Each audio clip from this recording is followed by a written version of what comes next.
Do we think the traditional door greeter that you find in a lot of organisations will ever go out of fashion? Will it become automated? Will it be replaced by a robot? Many people might believe that the current door greeters are robots. We see the door greeter role in a variety of settings, typically in retail. We used to see them in gas stations where they come out and help you service your car, pump the petrol into your vehicle, check the oil, clean the window. We certainly still see them in a lot of hotels, particularly when you pull up in a car. The higher end hotels have got a concierge or some sort of door greeter. And restaurants, the better restaurants have a maitre d' at the front who greets you and takes you to your table. The concept of a door greeter, I think, probably originated with the Catholic Church many years ago when there was an order called the Ostiary. And this order was the lowest order of all the clergy, and there was a minor bit of training involved. Basically, you had to be told what to do before you got the keys to the church and open up the door. And in fact, I found in a Latin scripture the expressions which actually describes what an ostiary's role is in the church, and it's your typical door greeter role. The Latin expression is percutere cymbalum et campanam, operine ecclesiam et sacrarium, qui et librum et operine qui predicat. So that translates to ring the bell, and this is what an ostiary does to get a church underway and open it up and get it ready. Ring the bell, open the church and sacristy, open the book for the preacher. As I said, it was the lowest role, it was the most inferior role, order in the church, and it's no longer a formal order, although obviously a church still has a role to play where somebody needs to open up and get it ready. And typically the preacher would welcome people at the door and certainly farewell them at the end and fill that role of door greeter. I suppose when you look at the role, really the role is all about welcoming people to the institution and then taking the opportunity, directing them and informing them if they have any questions. It's a role that often irritates people, particularly in a store, in a retail environment, where you get that robotic communication. How are you?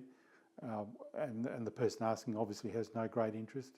And it becomes even more irritating when you move through a larger store and there seems to be about 3 door greeters that ask you the same question about your welfare. But of course the door greeter is really also has a role of security. And in fact, in recent times in retail, that's probably why the door greeter was re-implemented. Not that it was a graduation from the Catholic Church days.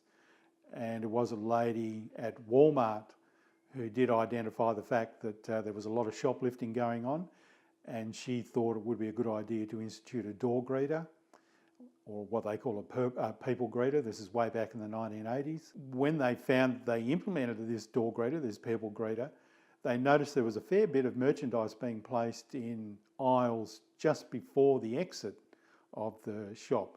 And they believed that the potential shoplifters had got cold feet and were leaving the merchandise behind because there was a door greeter there wanting to farewell them. And so the door greeter became a bit of a security measure. Although we can see evidence of what we call a gatekeeper, a doorkeeper, way back in Greek mythology days, and Cerberus was deemed to be the role of a gatekeeper at the gates of Hades, or the gates of hell.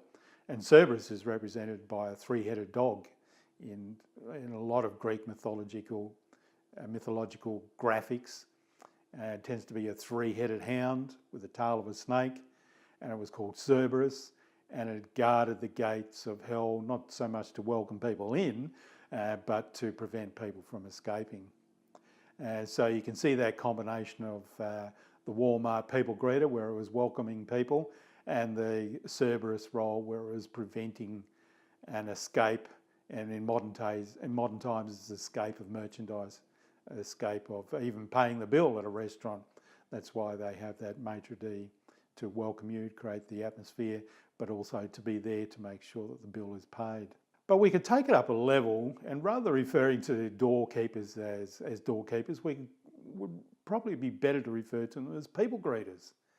because really they've got a very important role in any organisation. They set the culture, they reflect the culture of that business. They should be welcoming, they should be bringing joy, they should be energising whoever's coming into their institution. And that's why Walmart placed so much store by the role of the people greeter in their stores. They are there to provide a bit of exuberance, to provide joy to young people and older people coming into the store. They're there to debrief. So we talked about roles where they were informing and directing, but now the role, if you could take it up a notch, we could talk about the role being one of debriefing and facilitating and resolving issues for whoever's walking up to the door. They could be disarming people who might have arrived a little bit grumpy or a little bit concerned or want to return something or don't want to be there. Their role would be to disarm those people. They develop rapport. They need to have a wide range of experience, of people experience. And the people greeter can take on that role and make such a difference to everybody that's coming into their business. They create energy. So my final message really is here, when you reflect on your own business, not so much for the externals, but also for the internals, people that are walking into your building, people that are walking into your office, is there a door greeter that has that role, that energises everybody that comes in, that welcomes, that creates joys, that adds to the culture and reflects the culture that you're wanting to achieve in your business? I can bet you that the receptionist at the front desk is hardly filling that role in most instances. It doesn't generate that level of joy of people walking into work. And what a difference would it make if somebody did take it upon themselves every day, every morning, to welcome people with a high level of joy and to help them in, to debrief them, to check how they're going, even help them enter the building if they've forgotten their pass. If they fully engage with everybody that walked in, I can bet that your office productivity will increase by a certain number of percentage points if this level of joy was generated when everybody walked into the office. We can see an example of this sort of joy being generated when we look at how some teachers greet each individual student to their class each morning.